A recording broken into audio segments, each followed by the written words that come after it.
दे धडक बेधडक आपल्या परिसरातील ताज्या घडामोडी, घटना, समस्या, विविध क्षेत्रातील सर्वदूर बातम्या पाहण्यासाठी लोकशक्ती लाईव्ह न्यूज चॅनलला सबस्क्राईब करा आणि नोटिफिकेशन मिळवण्यासाठी बेल आयकॉनला प्रेस करा।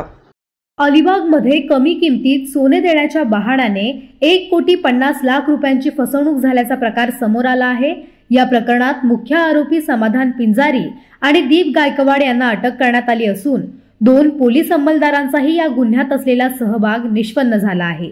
समाधान पिंजारी यांनी व्यावसायिक नामदेव हुलगे यांना कमी किमतीत सोने मिळवून देण्याचे आमिष दाखवले। त्यांनी आपल्या नातेवाईकांसोबत 1.5 कोटी रुपये गोळा केले आणि 4 फेब्रुवारी रोजी अलिबागकडे रवाना झाले। तीनविरा डॅम जवळ गाडी थांबवल्यानंतर समाधान पिंजारीने पुढे पोलीस चेकिंग आहे असे सांगितले।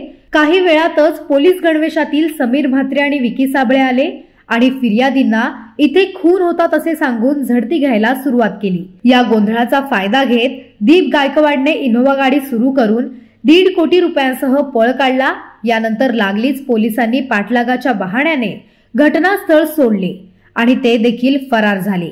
फिर्यादींनी तक्रार दाखल केल्यानंतर मुख्य आरोपींसह दोन्ही पोलीस अंमलदारांना अटक करण्यात आली असून आणखी दोघांच्या मुसक्या पोलिसांनी आवळल्या आहेत। त्याचबरोबर हरवलेल्या पैशांचा शोध देखील पोलिसांनी सुरू केला आहे।